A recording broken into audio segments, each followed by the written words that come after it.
श्री राधे राधे, हरे कृष्णा। हम सब साधक श्रुतकीर्ति का जीवन चरित्र श्रवण कर रहे हैं। गतांक से आगे श्रुतकीर्ति और उर्मिला उनके कक्ष में थे। श्रुतकीर्ति को अपने पति, सास और खुद पर बहुत विश्वास था। उसकी सास सुमित्रा ने कठोर हृदय से कह दिया था कि वह शत्रुघ्न को युद्ध में भेज देंगी। उसने उर्मिला को बताया कि इस निर्णय से सहमत नहीं थी। सुमित्रा माता ने इच्छाओं पर विजय प्राप्त कर ली थी।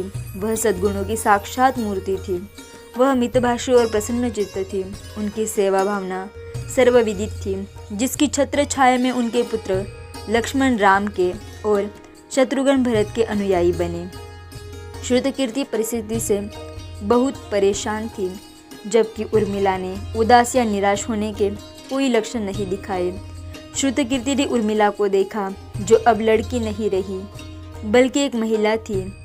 नव यौवन पीछे छूट गया था और उसके सामने 30 वर्ष की परिपक्व स्त्री थी। यह वही उर्मिला थी जो विवाह से पहले बड़ी चपलता से आम के पेड़ पर चढ़ जाती थी।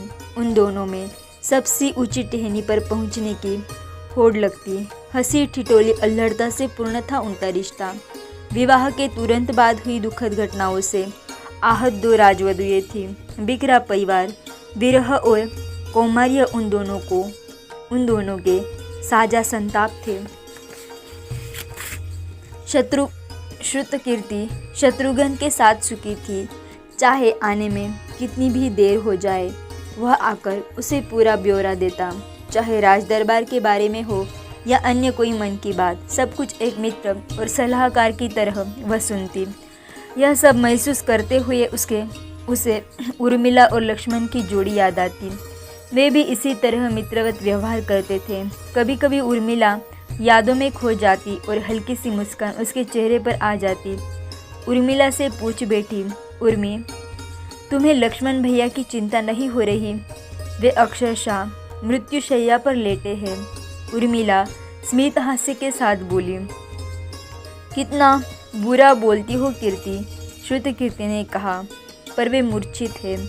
उर्मिला ने कहा, क्या कह रही हो कीर्ति? मुझे अपने पति की बिल्कुल भी चिंता नहीं है, क्योंकि प्रभु श्री राम उनके साथ है। जिसके शरीर के प्रत्येक अणु में राम का दिव्य नाम हो, उसे कभी कुछ हो सकता है? श्रुतकीर्ति ने कहा, लेकिन हनुमान ने कहा कि कोई भी निश्चित रूप से नहीं कह सकता कि लक्ष्मण को पुनर्जीवित किया जाएगा। बहुत कठिन स्थिति है। उर्मिला जोर से हंस पड़ी। उसने बड़े आत्मविश्वास भरे स्वर में कहा, राम का लक्ष्मण पर अटूट प्रेम है। लक्ष्मण उनके लिए प्राणों से बढ़कर है। वे उसे कुछ नहीं होने देंगे। मूर्छा तो आराम से वंचित मेरे पति के लिए गहरी शांतिपूर्ण नींद का विकल्प है। श्रुतकीर्ति को लगा कि उर्मिला मन से इतनी टूटी हुई है, पर ऐसे दिखाना चाहती हो जैसे कुछ हुआ ही नहीं हो। यदि कोई अनहोनी हुई तो क्या उर्मिला खुद को संभाल सकेगी? उर्मिला ने तो बीते इतने वर्ष इसी एक आस में बिता दिए हैं कि एक क्षण आएगा जब वो और लक्ष्मण फिर से मिलेंगे। लक्ष्मण की हालत गंभीर थी। जहर धीरे धीरे पूरे शरीर में फैल रहा था। इस पर भी उर्मिला का राम पर विश्वास टस से मस न हुआ। श्रुतकीर्ति को उसकी चिंता हुई। वह माता कौशल्या, सुमित्रा और अपनी बहन के साथ दृढ़ता से खड़ी रही।